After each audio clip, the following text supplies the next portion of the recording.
Hi guys, happy Friday. Okay, so this video's topic I did not come up with myself. I think it was a channel called Scented Moments that started this kind of tag. I think it's called tag. I'm not quite sure how this works. I have not specifically been tagged, but I'm just going to do a video on this topic because I think it's kind of a good idea. And it's kind of easy too because I don't have to think of like my 5 favorite fragrances, but 5 fragrances that I love and 5 that I hate, kind of at the moment. And of course, I don't have the fragrances that I hate here with me, but I do have 5 fragrances here that I love, and I had a real hard time kind of choosing 5, but at least now I've done that. I'm going to start with the good stuff, and I've kind of chosen them for different reasons. One fragrance that I really am enjoying right now, and I really love it, is Lost Alice from Masque Milano, and this is a great like sandalwood tea milky fragrance.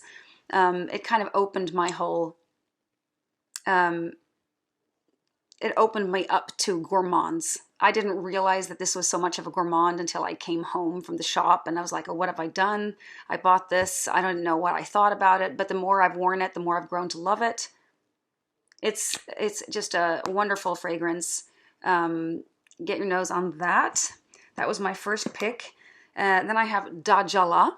It's my favorite from Xerjoff. This is kind of an herbal, ambery, floral fragrance.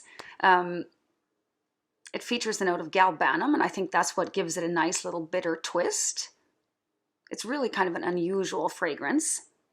It's really nice. These are quite pricey though, this series. I think they're called shooting stars.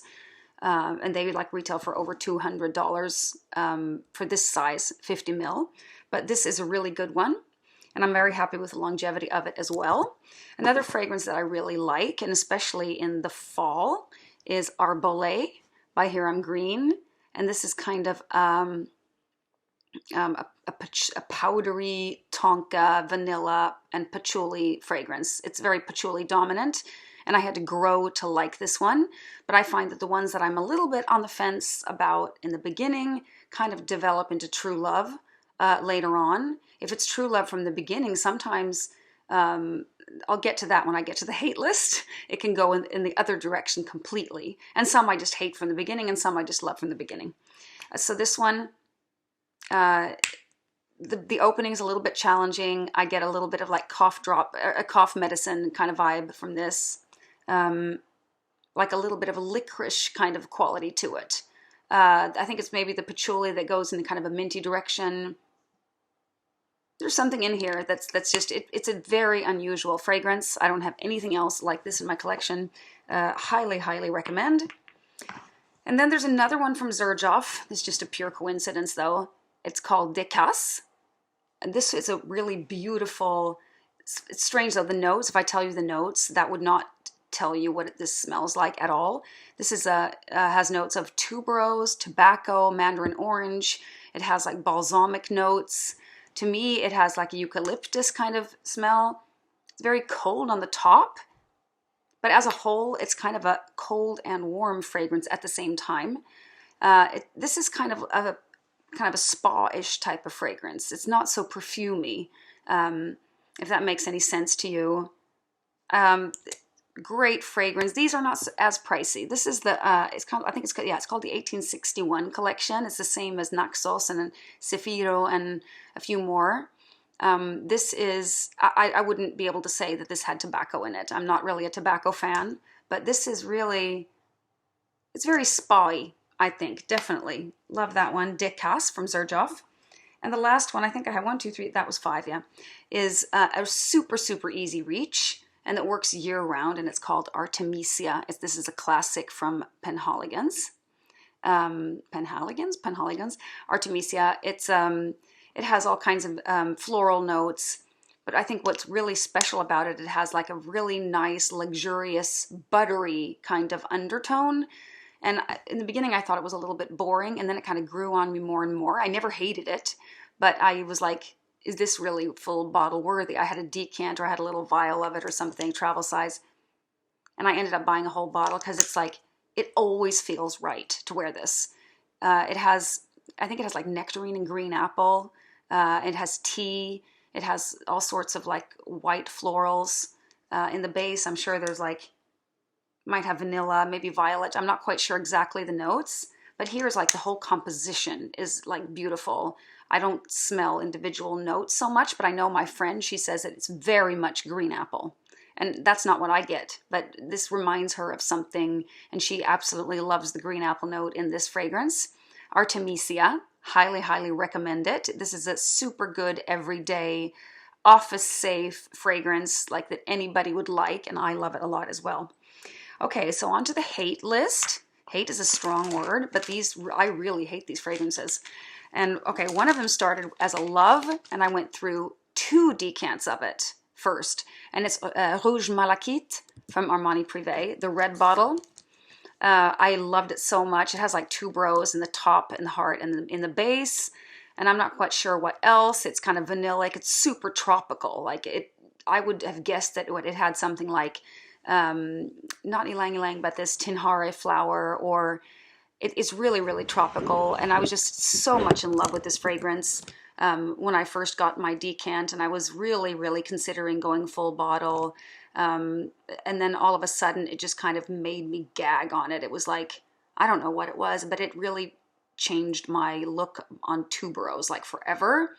Or like not forever, but like for a year and a half, I haven't been able to wear tuberose, at least not tuberose dominant fragrances like at all.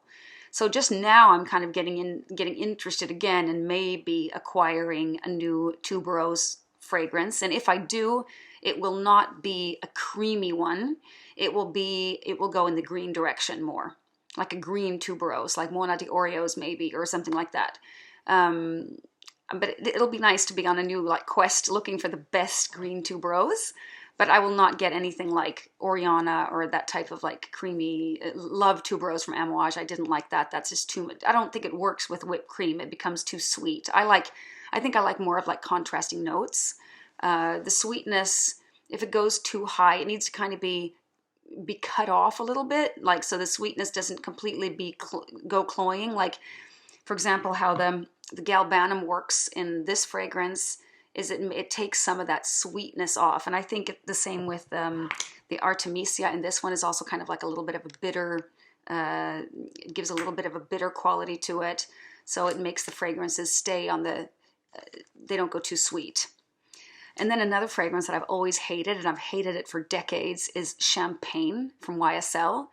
I think they later had to change the name from Champagne to Yresse with a Y, Yresse. And I remember a friend of mine had this fragrance, and I thought every time she wore it, I really thought about, why does she want to smell like vomit? Because this is what I get from this fragrance. It smells like someone has thrown up, like mixed with florals or something, and it's really, really horrible. And I just really cannot understand how anyone would want to wear it. I think it is absolutely god-awful. That was that one. And then another fragrance, I think where the notes really clash. I mean, I do like contrasting notes, but sometimes they really don't work together. And I have 2 examples of this on this hate list. And one is Snowy Owl from Zoologist. This fragrance, like in the beginning, I was just like, it was really, really horrible. And then it's like super, super earthy. It's like, it's really hard to explain, but I think I saw someone write, like, it smells like rotten cucumber, and I think that pretty much nailed it. It's a little bit green, it's a little bit milky, it's a little bit minty, it's a little earthy. It's just really bad to my nose. I mean, it became like bearable, like in the long dry down, but and again, I don't get it at all. Those notes together just did not do it for me, I'll tell you. Another one where the notes are really bad together is a fragrance that's called Batukada, B-A-T-U, and then K-A-D-A, Batukada, from L'Artisan Parfumeur, and it's quite a popular fragrance. And to me, it's like, it has like notes of like lemon and mint and very like fresh notes. And it has, and it also has like a bunch of, I think lime as well. And then it has, let me think, like sea notes. Like it smells like rotting seaweed on the beach. seriously, it smells, it's kind of like salty and sweet notes together in a real clash. I think it also might have a coconut note. And to me, it smells a little bit like sperm. No offense, guys. But I mean, to put that on your skin and then with this sugary note with it, it's really, really bad to my nose. And also, I'd like to mention Acqua di Sale. That one also has kind of like this rotting kind of seaweed on the beach kind of fragrance. I would also, so I've heard people call this the sperm fragrance. It is also very horrible. I had to scrub that off one day. I don't know if I said more than 5. I had actually 2 more on the list. But I realize they're not real hates compared to these others, but I'll give them, they get to share the 5th place, and it's Santal 33 and La Vie Belle.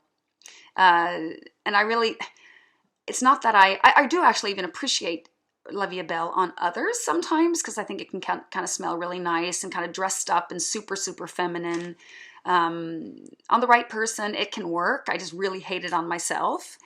And the other one was Santal 33. I just think it's so common and it's so boring to smell it on people. And it's like there's a special area in Stockholm where like there are lots of hipsters. They love this fragrance and they all think they're super unique because they have Santal 33 and they all smell the same, like kind of like a wood shop. And there's something about this fragrance that I really don't like, especially in the opening. There's something, I don't know if it's like carrot seed or something super earthy or it's a little boozy, like I don't know. I just really, really don't like it at all. And I do like sandalwood. I've started to really like sandalwood fragrances, and I really love Lost Alice as an example of that. But this Acqua di Sale is really bad. Yeah, so this was really fun to talk about fragrances that I hate. And please, no offense, you guys. Taste is completely different. These fragrances didn't work for me. They might work for you. I don't know. That was all for today, guys. Thank you.